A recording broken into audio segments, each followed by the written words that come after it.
Hello students, स्वागत है आप सभी का आपके अपने चैनल में। जैसा कि आप लोगों को पता है कि हम आपका बैक टू बैक क्लासेस लेकर के आ रहे हैं। एमए फर्स्ट ईयर की सोशियोलॉजी पर हमारी बहुत सारी वीडियोस हो चुकी हैं ऑलरेडी। ये एक तरीके से हम जो ये वीडियो आपको प्रोवाइड करवा रहे हैं ये आपके पेपर 3 का वीडियो है एंड ये आपका जो है पेपर 3 पर चौथी वीडियो है। इस पर ऑलरेडी हमने 3 वीडियोज़ बना दिया है, तो अगर आपने 3 चैप्टर तक नहीं देखा है तो प्लीज़ चैनल पर विजिट करके आप वो वीडियो देख सकते हैं। आज की हमारी वीडियो होने वाली है आपके चौथे चैप्टर पे, एक तरीके से आप कह सकते हैं चौथे टॉपिक पे। तो ये आपका पूरा डिटेल वीडियो आता है, इंपॉर्टेंट वीडियो है, तो वीडियो को अंत तक जरूर देखिएगा। ओके, एंड अगर आप पहली बार इस चैनल पे आए हैं तो प्लीज चैनल को सब्सक्राइब करके बेल आइकन हिट कर दो एंड अपने दोस्तों में शेयर करो जिससे कि उनकी भी हेल्प हो सके। ओके मेरे दोस्त, तो चलिए आगे बढ़ते हैं। हम ये जो वीडियो आपके लिए तैयार कर रहे हैं, ये वीडियो हम एक तरीके से आपका लिखित फॉर्म में या नोट्स के फॉर्म में तैयार कर रहे हैं जिससे कि आपको लिखने समझने में अच्छी हो, आसानी हो। तो इस तरीके से आप देख सकते हैं एमए सोशियोलॉजी का पेपर 3 का ये हमारा लेक्चर नंबर 4 है नोट्स के फॉर्मेट में। एंड यहाँ पर एक इंपॉर्टेंट क्वेश्चंस के साथ हम स्टार्ट करते हैं, जैसे कि भारत के आर्थिक विकास को प्रभावित कर रहे सामाजिक कारकों की विवेचना कीजिए और इन कारकों को हम कैसे नियंत्रित कर सकते हैं इसके बारे में बात करना है। ओके, तो सबसे पहले इस पर जब भी कोई क्वेश्चन आपसे पूछा जाए तो उस क्वेश्चन पर आपको एक तरीके का ओवरव्यू देना होता है, जो कि यहाँ पर आपको दिख रहा है कि आर्थिक विकास। तो सर्वप्रथम हम आर्थिक विकास जो है करने वाले कारकों पर चर्चा करने से पहले पूर्व आर्थिक विकास क्या है ये समझने का प्रयास करते हैं।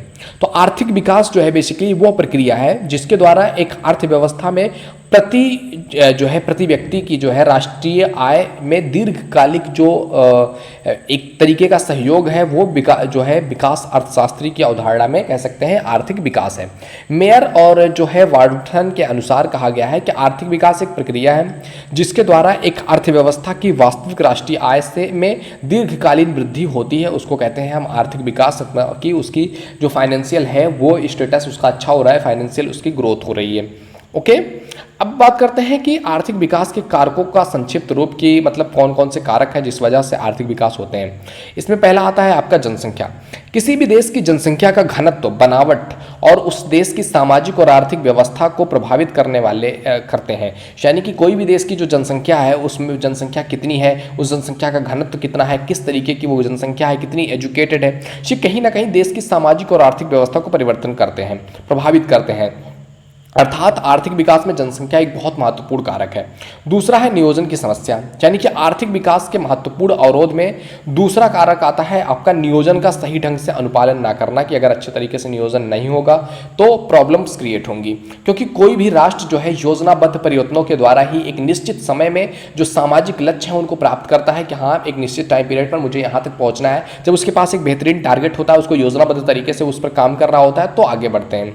इस तरीके से मुख्य रूप से जो है हैरिस के अनुसार इस पर अपना विचार रखते हैं कि नियोजन जो है वो मुख्य रूप से उपलब्ध साधनों के संगठन और उपयोग की ऐसी जो स्थित पद्धति है जिसके द्वारा पूर्ण निर्धारित उद्देश्यों के आधार पर अधिकतम लाभ पाया जा सके।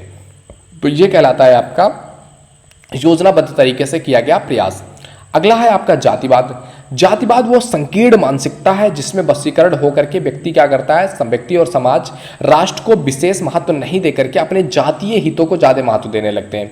और जब अपने जातीय हितों को जो वो सर्वोपरि मानते हैं तो उससे अपनी जाति के स्वार्थों की दृष्टि में रख करके सोचते हैं, भले ही उससे आपके राष्ट्र का नुकसान हो रहा हो, आपके देश का नुकसान हो रहा हो, लेकिन अगर उनकी जाति के बारे में बात कर दिया गया तो जाति को लेकर के वो ज्यादा सेंसिटिव हो जाएंगे, ना कि देश को लेकर के सेंसिटिव होंगे। तो ऐसी स्थिति जब होती है तो यह आर्थिक विकास में बहुत बड़े बाधक के रूप में काम करती है। अगला चीज है आपका सांप्रदायिकता, भी इसी तरीके से आता है कि आर्थिक विकास को प्रभावित करने वाले सांप्रदायिकता भी बहुत महत्वपूर्ण कारक है।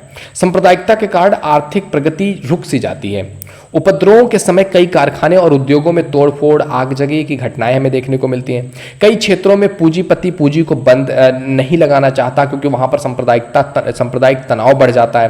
परिणाम स्वरूप आर्थिक विकास क्या होता है, रुक जाता है। जब एक सांप्रदायिकता की भावना आ जाएगी कि जो भी चीजें होनी चाहिए वो हमारे हिसाब से होनी चाहिए, हमारे संप्रदाय के हिसाब से होनी चाहिए, तो ये चीजें प्रॉब्लम क्रिएट कर देती है। अगला चीज है आपका इस पे क्षेत्रवाद।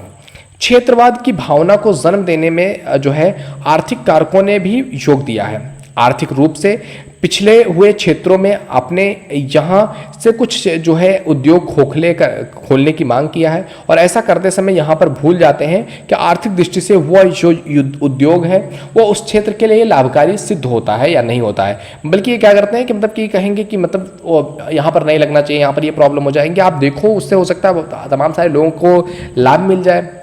नियंत्रण करने के उपाय होते हैं, यानी कि आर्थिक विकास को तीव्र करने हेतु महत्वपूर्ण कारकों का अध्ययन करके योजनाओं से संबंधित ढांचे में सुधार करके चुस्त दुरुस्त जो है सुशासन और योजना के सही क्रियान्वयन द्वारा ही हम आर्थिक विकास की राह पर आगे बढ़ सकते हैं। इसके लिए मुख्य बिंदुओं पर स्पष्ट होना चाहिए कि मतलब कि कुछ चीजें हैं जिन पर आपको बेहतरीन तरीके से जो है एफर्ट लगाना पड़ेगा, मेहनत करना पड़ेगा और उस पर जो है एक नियंत्रण की तरह काम करना पड़ेगा।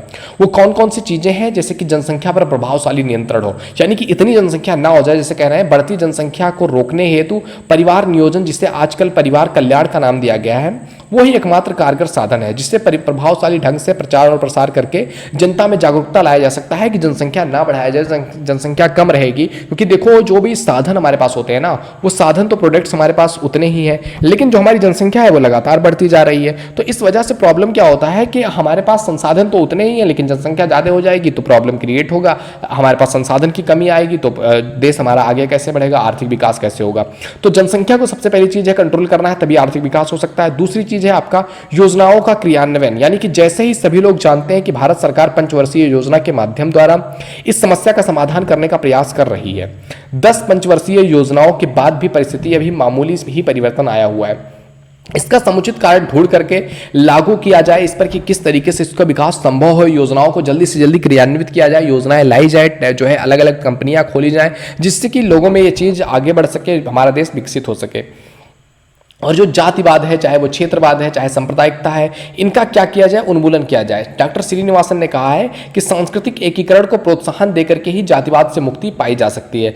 यानी कि अगर आप चाहते हो कि जातिवाद से मुक्ति मिल जाए तो उसमें आपको क्या करना पड़ेगा, अपने देश के प्रति लोगों को एकीकरण करना पड़ेगा कि हम इंडिया के लोग हैं तो हम इंडिया को आगे लेकर के जाएंगे, इंडिया को आगे ले जाने की जिम्मेदारी हमारी है। यानी कि जब आप एकजुट होकर के काम करना स्टार्ट करेंगे तभी हमारा देश आगे बढ़ सकता है।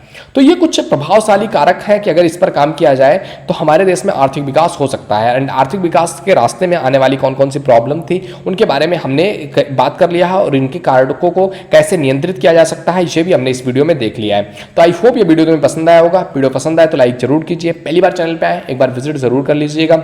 एंड आप लोग चाहें तो इसका स्क्रीनशॉट ले सकते हैं, मैं सिंपली इसको थोड़ा सा शुरू से कर दे रहा हूँ। यहाँ से आप देखिए स्क्रीनशॉट आप चाहें तो ले सकते हैं, आपके लिए काफ़ी हेल्पफुल होने वाला है, एक तरीके के नोट्स की तरह काम करेगा आपके लिए। ओके, तो अगर ये वीडियो आपको पसंद आ रहा हो तो आप लोग कमेंट करके ज़रूर बताइएगा, अपने दोस्तों में शेयर कीजिए जिससे कि और भी लोगों तक ये चीज़ें पहुंच सके और भी लोगों की इससे हेल्प हो सके। ओके मेरे दोस्त, तो मिलते हैं आपसे अगले वीडियो में, तब तक के लिए जय हिंद, जय Bharat, thank you, bye bye.